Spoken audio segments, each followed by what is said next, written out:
And good morning to you. And yeah, Bard on the Beach celebrating 25 years. Midsummer Night's Dream is one of the shows happening here. We're going to chat with Christopher Gaze coming up next about what the season brings to us. And we're going to check out the little area that allows people who maybe don't know as much about Shakespeare to feel like they know just enough to come and check out Bard on the Beach. Stay with us. You're watching BT. We'll be right back. Yeah, not on a cruise, but you can definitely be transported to another time as we are talking Bard on the Beach. By the way, the Jessie Award-winning Bard on the Beach, Jessie's happened just last night, and congratulations, Christopher Gaze, Career Achievement Award. Congratulations to you. Yeah, it was an astonishing moment. Took my breath away. I almost didn't know what to say. That seems almost impossible. No, very touching. Well, congratulations. And speaking of taking your breath away, Bard on the Beach celebrating 25 years, a number of great plays that are going to be happening in this run up until September 20th. Mm-hmm. Midsummer Night's Dream, which is opened already, which is one of the most gorgeous plays, I think, ever written. And we have this fantastic production here. The Tempest opens this coming Friday. It's already in previews. Glorious Megro production, again, our wonderful players here on the BMO main stage. And over here in the on the Howard family stage in the Douglas Campbell Theatre, we're doing Cymbeline, a rarely done work by Shakespeare, and a more modern work, Equivocation, which is already played in Victoria and now is playing here, and it's fantastic. How wonderful. Now, we're in, what area are we in right now? We're outside, obviously. Yeah, we call this the Bard Village. So between our two theatres, 740, 50 in there, and 250 there's about 1,000 people would mill around out here before the show, picnics and drinks and this and that, and intermission. And there's lots of memorabilia as well. And for anyone that doesn't feel they know enough about Shakespeare, there is kind of an opportunity to learn a little bit as well beforehand. That's right. We have a program with a group of young people called our Riotous Youth Program, and they tell everyone in a nutshell what the show is about before it all begins. It's Coles Notes. The Coles Notes. So you never need to feel dim-witted when you come to Bard. Wonderful. Well, if you want to check out Bard, of course, it's running right here in Vanier Park until September 20th, guys. Yeah, with the best backdrop ever here, Bard on the Beach at Vanier Park, celebrating 25 years. Coming up next, we're going to talk set design for Midsummer Night's Dream. Stay with us. You're watching Breakfast Television.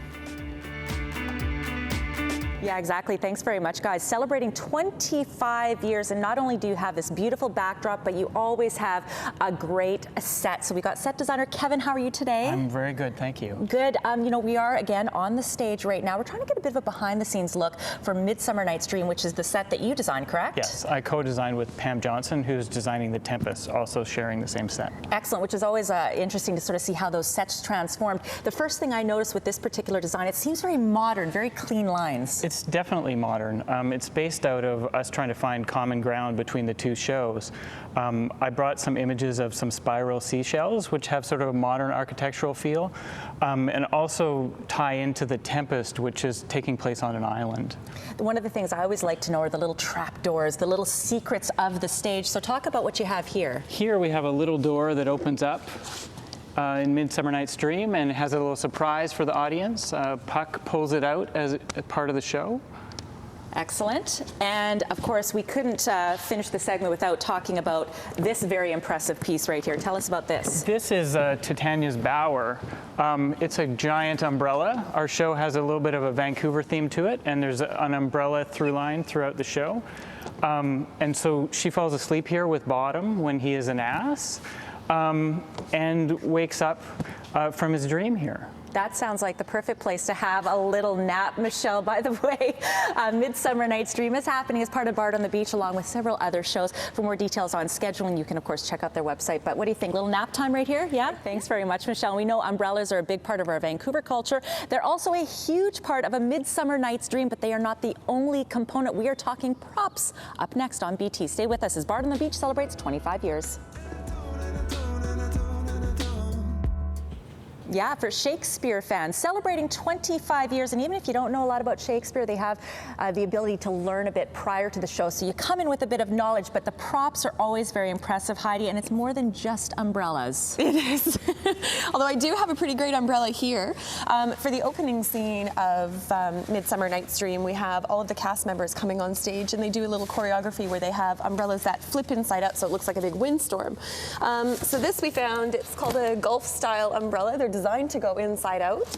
And yeah. And that way it looks like they're kind of in a windy scenario, Exactly. right? They come in and it looks like a big storm scene, and then all their umbrellas flip open at once, and it's very dramatic and a great way to open the show. Very cool. Let's talk about some of the other props. Sure.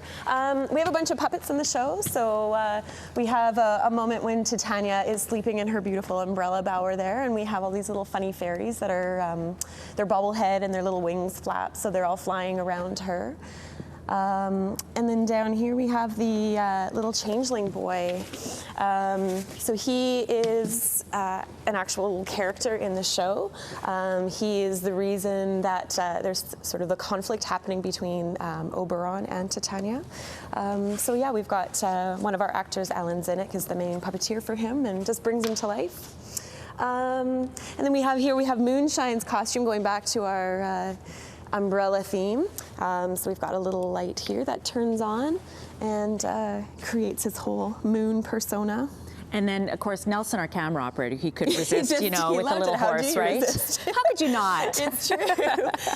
This was actually something we didn't build specifically for this show. We built it for a production we did of Taming of the Shrew several years ago, but it brought it back on stage, so it's having another moment in the limelight. Wonderful. Well, you can check out the many moments in the limelight here, Bard on the Beach, celebrating 25 years, Jody and Riaz. A Midsummer Night's Dream is just one of the shows happening here. For complete scheduling, of course, you can go to their website.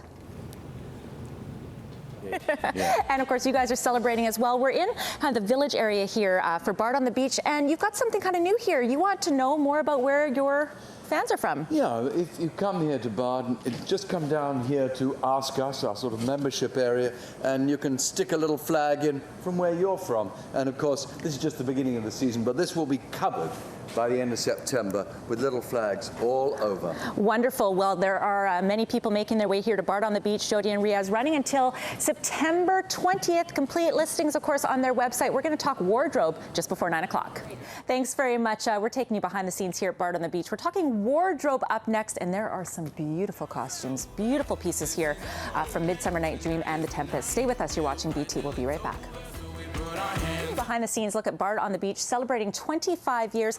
And Amy, there's actually a bit of crossover in the costumes for this particular year between Midsummer Night's Dream and The Tempest. It's true. We're remounting two productions we did in the past, and Midsummer's was done originally in 2006. So some of those costumes got reused when we put on The Tempest in 2008, including these wedding dresses. These are at the very end of Midsummer.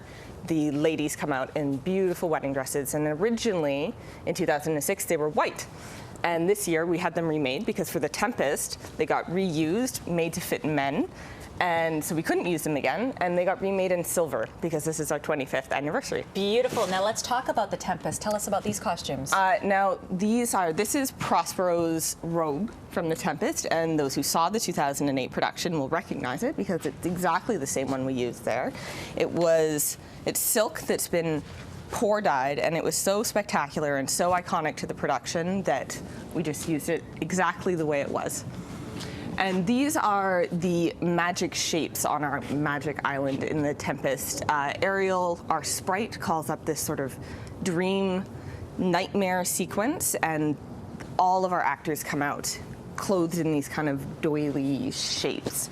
So those are, some of them are original to the production from 2008, and some of them we made new to expand the scene. Just wonderful. And speaking of wonderful, of course, the fabulous Christopher Gaze. For anyone who has yet to make their way to Bard on the Beach, of course, in its 25th year, which ones should they see if they can only pick one show?